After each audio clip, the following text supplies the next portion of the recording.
নমস্কার বন্ধুরা, আপনারা জানেন নির্বাচনের কাজ নিয়ে নির্বাচন কমিশন থেকে একটি নির্দেশিকা প্রকাশ করা হয়েছিল, যেখানে বলা হয়েছিল শুধুমাত্র ডিএ সুবিধাভুক্তদেরই অন্তর্ভুক্ত করা হবে এই নির্বাচনের বিএলও ডিউটির কাজে। গত 24শে জুন জারি করা হয়েছিল এই নির্দেশিকা। এই নির্দেশিকাতে বলা হয়েছিল ডিএ পান এমন সরকারি কর্মচারীদের বুথ লেভেল অফিসার অর্থাৎ বিএলও পদে নিযুক্ত করা হবে। এই নির্দেশিকা আমরা আপনাদের কাছে তুলে ধরছি। আপনারা দেখতে পাচ্ছেন এখানে বলা হয়েছে, in reference to the above please note that the point number C to be read teachers serving the school under school education department government of West Bengal and higher education department who are eligible for regular monthly salary including of DA and who have pensionable job and do not have mark political affiliation identification can be considered for BLO appointment.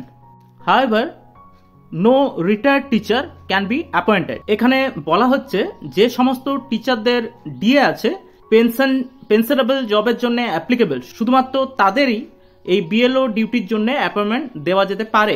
এবং যদি কোনো শিক্ষক বা শিক্ষিকার political affiliation বা identification থাকে, তাহলে তারা এই বিএলও ডিউটির জন্য অ্যাপ্লিকেবল নন।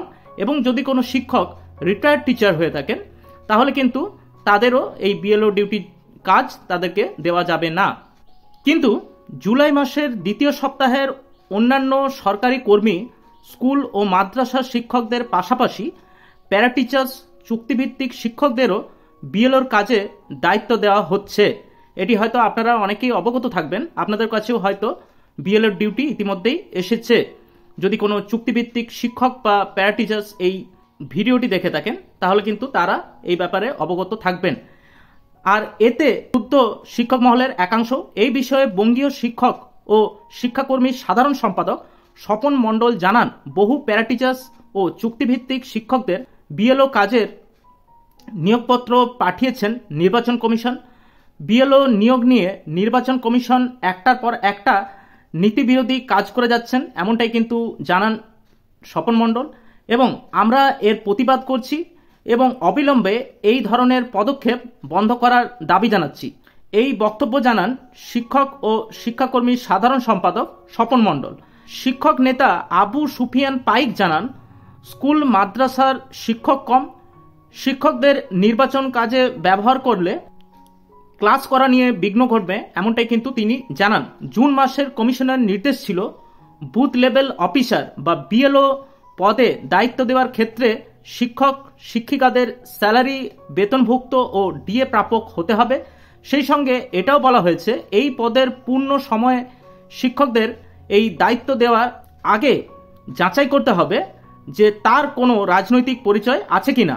অবসরপ্রাপ্ত শিক্ষকদের দায়িত্ব দেওয়ার ক্ষেত্রে নিষেধাজ্ঞা জারি করা হয়েছে। প্রসঙ্গত, কমিশনের তরফে চলতি মাসেই জানানো হয়েছিল যে গ্রুপ সি বা তার উচ্চ পদে কর্মরতদের এই দায়িত্ব দেওয়া হবে। তবে পর্যাপ্ত পরিমাণ এই যোগ্যতার কর্মী না থাকার কারণে অঙ্গনওয়াড়ি কর্মী ও চুক্তিভিত্তিক শিক্ষক শিক্ষিকা ও কেন্দ্রীয় সরকারের কর্মীদের দায়িত্ব দেওয়া যেতে পারে, এমনটাই কিন্তু জানা যাচ্ছে। তো এই ছিল নির্বাচন কাজে চুক্তিভিত্তিক পার্শ্ব শিক্ষক ও অঙ্গনওয়াড়ি কর্মীদের পাশাপাশি আরও অন্যান্য চুক্তিভিত্তিক কর্মীদের এই কাজে নিযুক্ত করা নিয়ে একটি ছোট্ট আপডেট। এই বিএলও ডিউটি নিয়ে আরও পরে কোনো আপডেট পেলে অবশ্যই সেই আপডেট আপনাদের কাছে তুলে ধরব। আজ এই পর্যন্তই, দেখা হচ্ছে পরের কোনো ভিডিওতে। ভালো থাকবেন, নমস্কার।